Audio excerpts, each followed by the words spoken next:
हैं, समझा देते हैं। तो हमें फॉर्मूला हमने पढ़ रखे हैं, acceleration due to gravity is given by gm upon r square. G is the gravitational constant into the mass of earth, r is the radius of the earth. Right, तो क्वेश्चन में हमें provided है कि जो radius है वो shrink होकर के कितना परसेंट, 1.5% रेडियस श्रिंक हो जा रहा है, और मास एज इट इज, मास में कोई चेंजेस नहीं हो रहा है। तो एक्सेलरेशन ड्यू टू ग्रेविटी किस तरह से चेंज होगा, जो एक्सेलरेशन ड्यू टू ग्रेविटी है वो किस तरह से चेंज होगा। तो g कांस्टेंट होता है, उसको हमें बॉदर नहीं करना है, g की वैल्यू फिक्स है तो इसको हमें बॉदर नहीं करना है कांस्टेंट वाली चीजों को। जो इसमें वेरिएबल क्वांटिटी है उसी जो हम मेजर कर सकते हैं, राइट। नो डाउट ये मास भी कांस्टेंट है, रेडियस भी अर्थ का कांस्टेंट है, बट इस टाइप का हम क्वेश्चंस कर रहे हैं कि इन केस अगर मास या फिर रेडियस चेंज होता है then what will be the effect on their gravity, right. तो साइंटिस्ट बनेंगे तो इस टाइप के प्रॉब्लम आपको सॉल्व करना पड़ सकता है। कल के डेट में मान लीजिए कि अर्थ का मास ही डिक्रीज हो गया या उसका मास डिक्रीज हो गया, उसका रेडियस डिक्रीज हो गया, उसका डायमीटर डिक्रीज हो गया, तो आपसे पूछ लिया गया कि एक्सेलरेशन ड्यू टू ग्रेविटी बताइए कि अब क्या होगा, किस लोकेशन पे कितना होगा, है ना, डेप्थ में कितना होगा, उसके हाइट अगर सरफेस से हम ऊपर जा रहे हैं तो कितना होगा, राइट।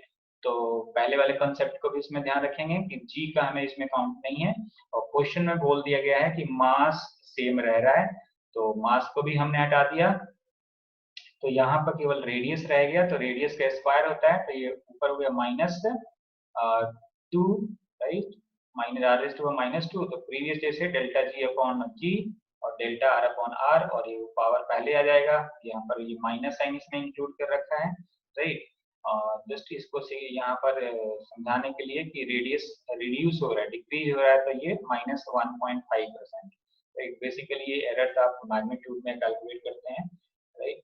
तो -2 इंटू, और ये क्वेश्चन में कितना रिड्यूस हो गया -1.5, दैट मेक्स यू 3%, राइट। तो नेक्स्ट क्वेश्चंस करते हैं, उसमें हमने इसका ऑप्शन टिक कर लिए थे, राइट, चेक भी कर लिए थे।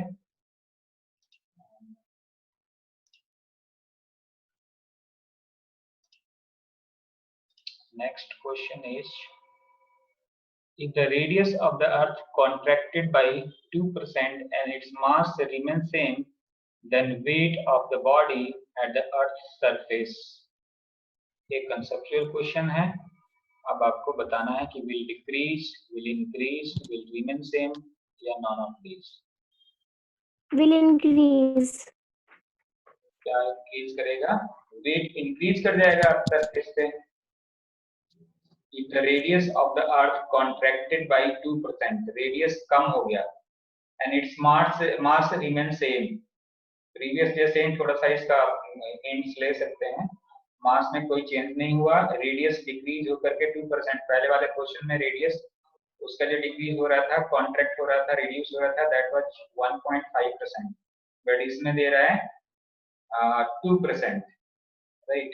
So then weight of the body at the earth surface, उसके अर्थ सरफेस पे एक्सेलरेशन ड्यू टू ग्रेविटी क्या कोई फर्क पड़ेगा? अगर एक्सेलरेशन ड्यू टू ग्रेविटी पे फर्क पड़ेगा, दैट मींस कि वेट पे भी फर्क पड़ेगा। What is weight? Weight is basically gravitational force, right. Earth कितना ग्रेविटेशनल फोर्स उस ऑब्जेक्ट पे अप्लाई कर रहा है, जो ऑब्जेक्ट या बॉडी जो अर्थ सरफेस पे है, that is called weight. W is equal to mg, mass into acceleration due to gravity. तो मास तो क्या हुआ? चेंज नहीं हुआ, but acceleration due to gravity change होगा कि नहीं होगा? बताइए पहले, वेट तो बाद में बताना।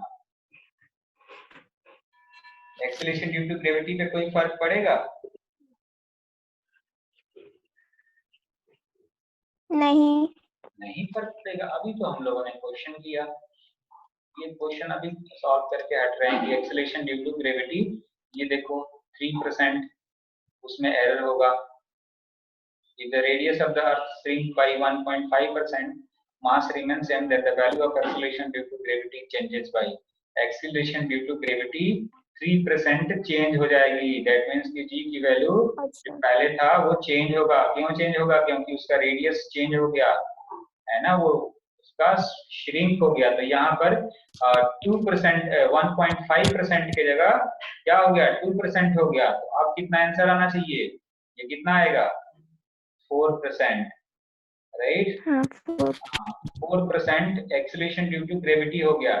तो अब बताओ इसका आंसर कि इसमें अब क्या होगा। अब देखो ये तो ऑप्शन तो कैंसिल आउट हो गया, नन ऑफ दीज तो होगा नहीं। क्या सेम रहेगा या विल इंक्रीज होगा या फिर डिक्रीज होगा। अर्थ सरफेस पे पूछा है, सरफेस पे जी की वैल्यू कितनी होती है बताइए।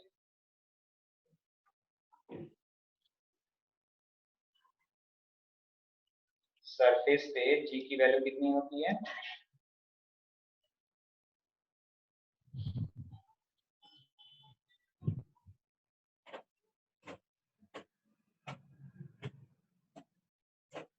मालूम है? नहीं, अर्थ के सरफेस पे जी की वैल्यू नहीं मालूम है। अच्छा आपको जैसा एक मालूम सेकेंड होगा बता रहे हैं। जी की वैल्यू, ऐसे तो आप यूज करते होगे ना, अभी आप ग्रेविटेशन वाले चैप्टर में पढ़ोगे, बट अर्थ जी की वैल्यू कितना यूज करते हो ऐसे इन जनरल। हाँ जी 9.8 हाँ 9.8 यूनिट बताओ। मीटर पर मीटर सेकंड पर स्क्वायर। सेकेंड। मीटर पर सेकंड गलत है।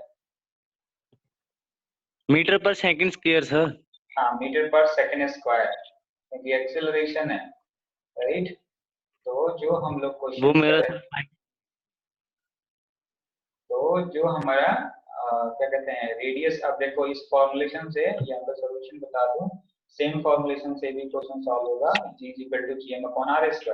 अभी हम लोगों ने यहाँ किए थे कि रेडियस डिक्रीज हो रहा है, तो g का रिलेशन क्या है, g is inversely proportional to square of the radius of the earth. तो ये कम होगा तो ये g क्या होगा, इंक्रीज होगा या डिक्रीज होगा। इंक्रीज होगा।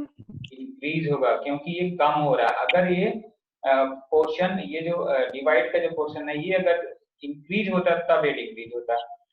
जैसे कि इसको एग्जांपल से इस तरह से समझो कि जैसे g की वैल्यू हमने कैलकुलेट कर रहे हैं, तो यहाँ पर मान लो कि ये 1 ये या फिर ऐसे कुछ है gm है, ये हमने कांस्टेंट कह दिया, राइट। ये gm है, ये कांस्टेंट है, और यहाँ पर हमने कह दिए पहले 2, राइट, पहले 2 कह दिए। तो अब gm/2 आ रहा है, जब हमारा रेडियस यहाँ पर 2 था तो ये g की वैल्यू gm/2 था। अब r की वैल्यू जो है वो 1 हो गया, मतलब पहले से आधी हो गई, हाफ हो गई। रेडियस पहले 2 मीटर कह लो, 2 किलोमीटर या 2 जो भी वहां पर यूनिट मेजर कर लो, जस्ट ये समझाने के लिए बोल रहा हूँ, राइट। तो यहाँ पर 1 हो गया, तो ये कितना हो जाएगा gm/1, राइट। तो यहाँ पर तो gm हो गया और यहाँ पर gm/2 हो गया। तो जो g डैश होगा दैट मींस कि जो एक्सीलरेशन ड्यू टू ग्रेविटी होगा दैट विल बी इंक्रीज, क्योंकि ये इनवर्स रिलेशन है, राइट, इनवर्स रिलेशन है, इसलिए acceleration due to gravity increase होगा। तो इसलिए वेट क्या होगा, वेट का फॉर्मूला w mg होता है, mass into acceleration due to gravity. तो इसका ऑप्शन क्या हो गया, अगर हमने रेडियस को श्रिंक कर दिया या डिक्रीज कर दिया, यहाँ पर जितनी मर्जी परसेंटेज की हम बात करते रहे, तो ओवरऑल वेट क्या होगा, इंक्रीज होगा। तो वेट की जगह आपसे इंक्रीज।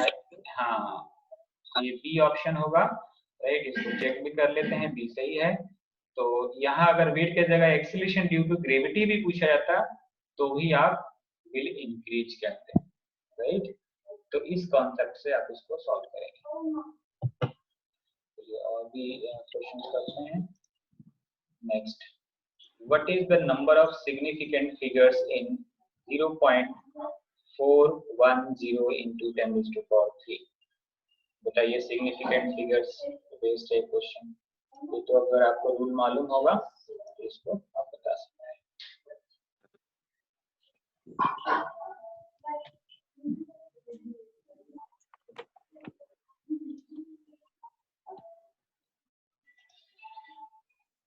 कितना होगा? 3 होगा।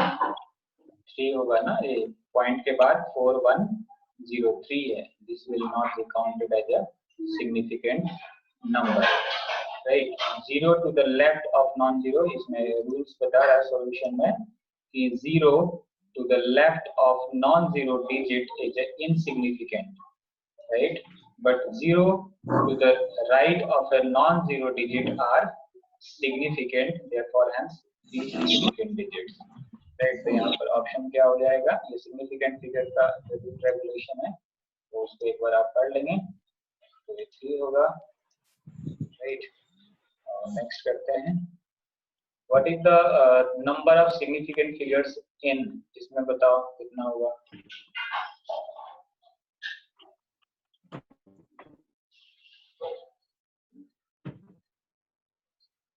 जशन आप बताओ.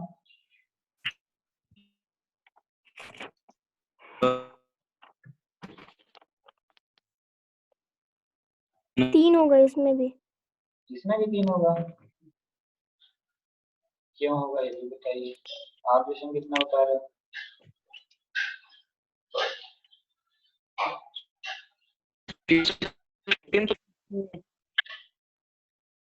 आपका नेटवर्क इशू आ रहा है जशन आपके तरफ से. तो पॉइंट 0 के बाद ना, मतलब अगर हाँ पॉइंट के बाद 0 लगे हों और हाँ तो नहीं होता. Connection loss. हाँ कनेक्शन लॉस्ट हो रहा है ना. चलो आप कहीं टाइम भी हो जाएगा, नेक्स्ट लेक्चर होगा तो कोई इशू नहीं. मैं अभी 20 क्वेश्चंस तक मैं अपलोड कर दूंगा गूगल क्लासरूम पे. इसको आप लोग कंप्लीट एक बार चेक कर लीजिएगा, ठीक है? ओके. इसमें सिग्निफिकेंट थी.